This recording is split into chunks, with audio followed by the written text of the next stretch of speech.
Hi friends, எப்படி இருக்கீங்க? எல்லாருமே வாட்ஸ்அப்ஸ் ரொம்ப நல்லாயிருக்கும். இது என்னோட சொந்த ஊர் விலாக். இன்றைக்கி வந்து எங்கள் ஊரில் அசனம் இல்லையா, ஸோ ஏர்லி மார்னிங் 3:30க்கெல்லாமே சர்வீஸ் நடக்கும்.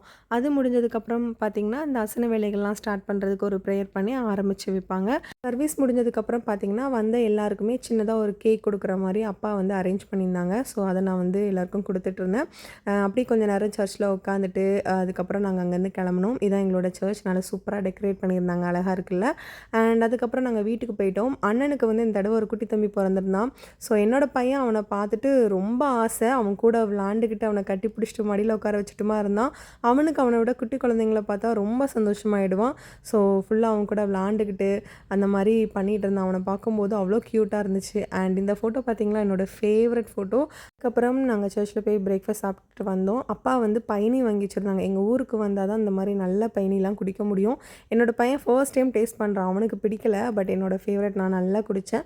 அப்புறம் கொஞ்சம் ரெஸ்ட் எடுத்தோடனே மதியானம் ஆகிட்டு சர்ச்சில் போய் சாப்பிட்டுட்டு அதுக்கப்புறம் இங்கே தான் இந்த மாதிரி சேமியா ஐஸ்லாம் பார்க்க முடியும். எங்கள் ஊருக்கு வந்தாலே இந்த மாதிரி சேமியா ஐஸ் எல்லாருக்கும் பிடிக்கும். அம்மா பாட்டின்னு எல்லோரும் வாங்கி சாப்பிட்டுட்டு அதுக்கப்புறம் ஈவினிங் வந்து நல்லா வெடிலாம் போட்டு அசனை வந்து ஸ்டார்ட் ஆகிட்டு, ஸோ அதுக்கு தான் நாங்கள் எல்லோரும் கிளம்பிட்டு இருக்கோம்.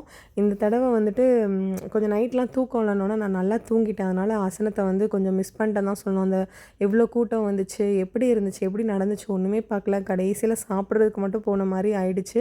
பக்கத்து ஊர்லேருந்துலாம் நிறைய பேர் வருவாங்க. பஸ்ஸில் அவ்வளோ பேர் வந்து இறங்குவாங்க. அப்படி ஃபுல்லாக கூட்டமாக இருக்கும்.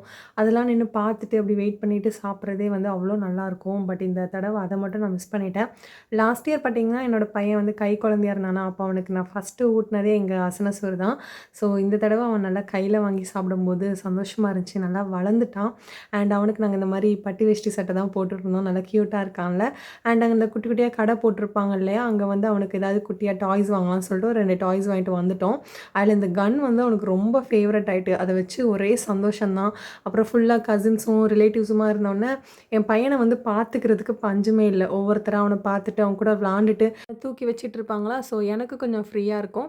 அண்ட் அசன ஃபெஸ்டிவல் சூப்பராக முடிஞ்சோடனே பார்த்திங்கன்னா ஊர்க்காரங்களாம் சேர்ந்து ஒரு சின்னதாக ப்ரேயர் பண்ணி முடிப்போம். அந்த டைமில் தான் அந்த ப்ரைஸ்லாம் வந்து கொடுப்பாங்க. ஸோ நானும் ஒரு பைபிள் எக்ஸாம் ஒன்று எழுதினேன். ஸோ எனக்கு அதில் ஆறுதல் பரிசு கிடச்சிருந்துச்சி. அதுக்கப்புறம் குட்டி குட்டி ப்ரோக்ராம் நடக்கும். எல்லாம் முடிஞ்சதுக்கப்புறம் ப்ரேயர் பண்ணி ஃபங்க்ஷன் முடிஞ்சிடும். ஸோ அவ்வளோதான், அசன ஃபெஸ்டிவல் சூப்பராக முடிஞ்சிட்டு இந்த 2 நாள் அவ்வளோ நல்லா போச்சு, மறக்கவே முடியாது. அண்ட் அவ்வளோதான், இன்னொரு விலாகில் பார்க்கலாம். பாய்.